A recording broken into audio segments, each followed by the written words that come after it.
going on? Welcome back to the Black American Male. All right. Won't you like and subscribe before we get into it? And give you a little second. Did you subscribe yet?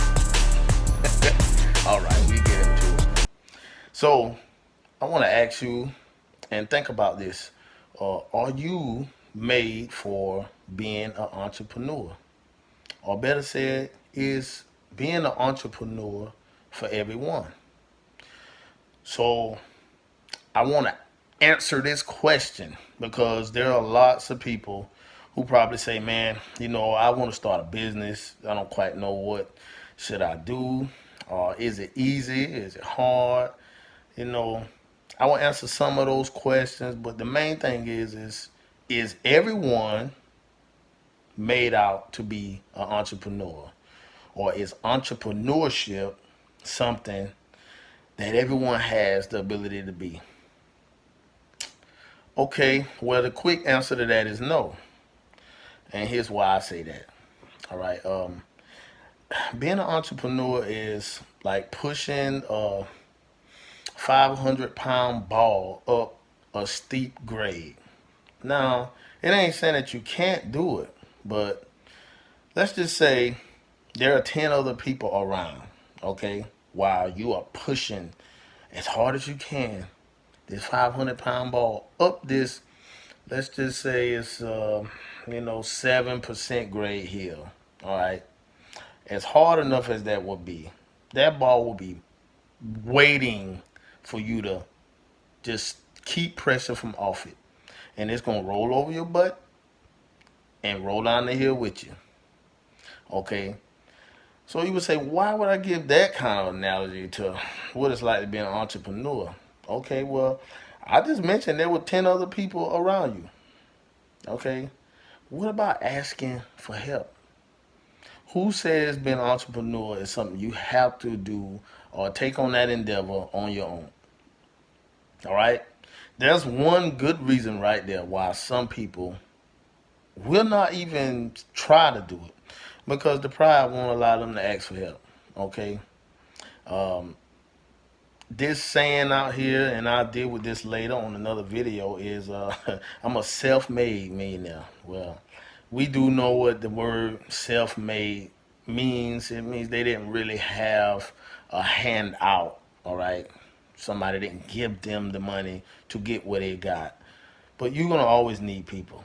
I don't care what it is. I mean, yeah, you may have a business like I have, right? I'm my only employee at the moment, okay? Now, I did have other employers and employees, you know, but right now, I'm the only person that's working for my company, all right? Now, the other thing too, well, if somebody don't ask for help, does that really mean that they will fail? It's like pushing up that heavy 500-pound ball up this 7% grade hill.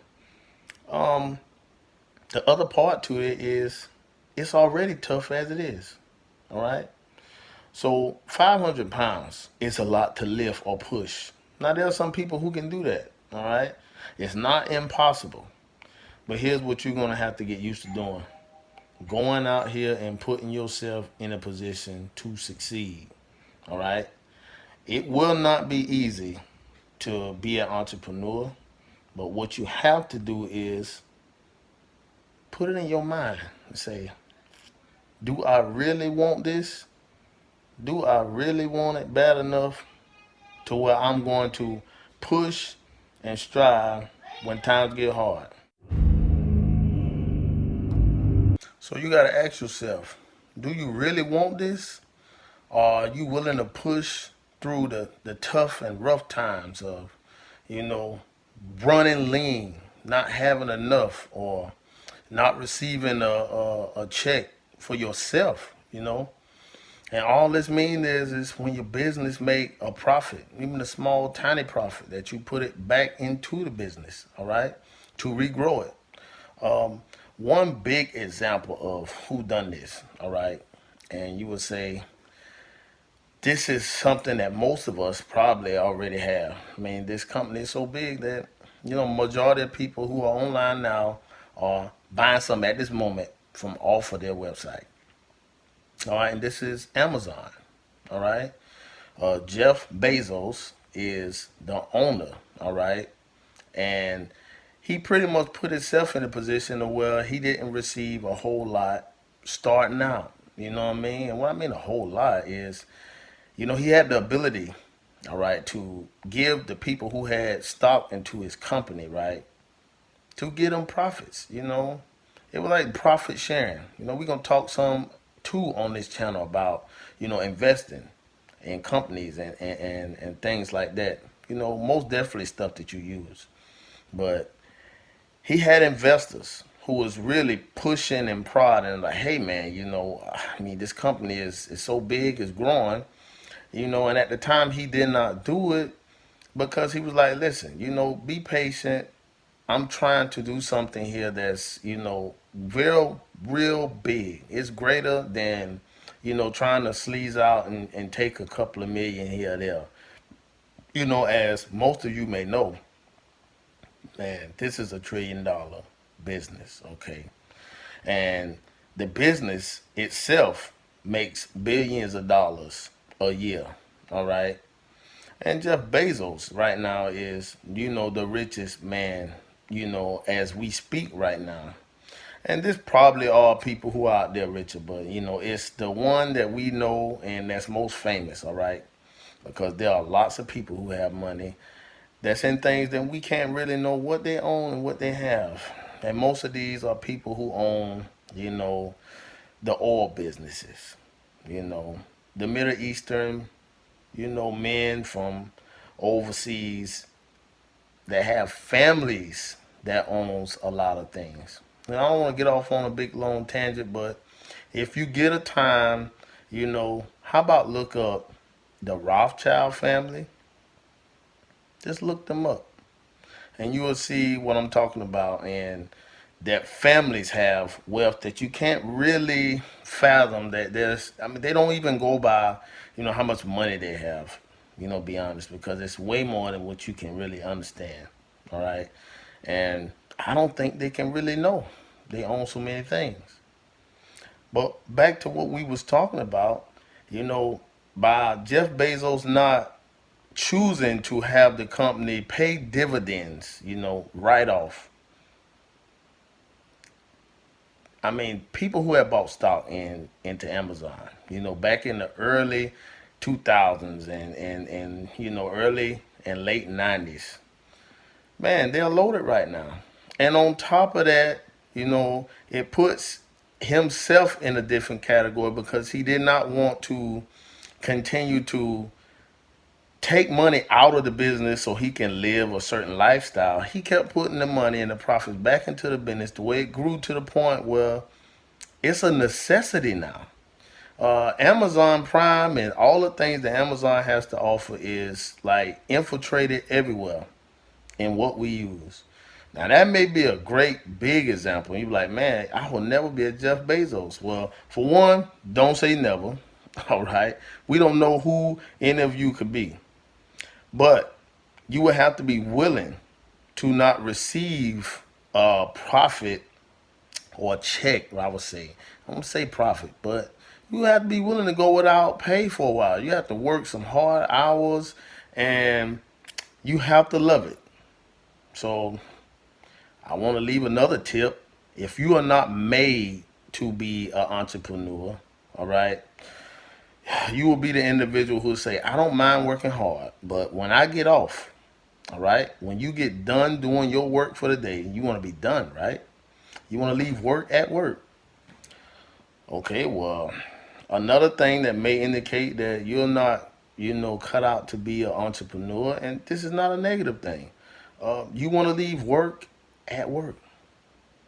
See, when you become an entrepreneur, work is going to come home a lot with you, okay? You're constantly worrying about payroll, all right? Especially if you are a business that has more than one employee, like myself, okay? Okay, so I wouldn't concern myself much by me being the only employee, because I am the only person I have to pay.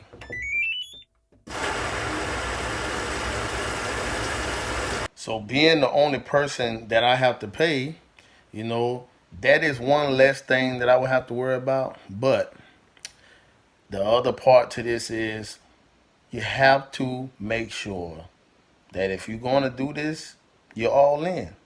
All right. So the things that a person who is not cut out to be an entrepreneur would get to do by not being an entrepreneur is, all right, for one, they don't have to worry about pushing that hard 500-pound stress ball, up the uphill battle of trying to start a business. And most businesses fail within the first 5 years of starting. All right. They ain't to say that the business was not good. It just means there are a lot of things that have to be right. Timing, have to have good employees. You have to have, your business in a position where you know your customers, you're in the right market for it. There are a lot of variables, okay? And the other thing that this individual that is not cut out for is they get to leave work at work. Okay. And it will lower your stress level, most definitely. So, being an entrepreneur is not something to take lightly, but I don't want to make it seem like, that it's all negative, becoming an entrepreneur, or if you're not one, that is bad. Let me end with this. So, on a positive note, all right, for those who do not want to be, you know, under the stress of trying to worry about, starting a business or paying people or anything like that, listen, there's absolutely nothing wrong with that, And as a matter of fact, guess what the entrepreneurs will need? People who do not want to start and run their own business, okay? But as an entrepreneur myself, I'm gonna tell you, after you put in the hard work, all right, of getting established, man, the great reward of working for yourself and producing some labor that you have mega fruits from off of. I'm saying everything that you work hard for, when you get established, the fruits of your labor is yours to keep. All right. So by having the freedom of not having someone breathe down your neck, and on top of that, when you deserve and earn that break, because most entrepreneurs will earn the right to take a long and much needed vacation. All right. There are a lot of other perks to being an entrepreneur, but I would just leave it at that. So, just a recap, are you cut out or are you not to be an entrepreneur? And it is not made for everyone. All right. Well, I would encourage you to go out there and strive and figure it out, man. There's nothing to it but to do it. All right. So, won't y'all give me a like and subscribe? Please let me know what you think, man. Leave me some comments, and I most definitely will be getting back with you.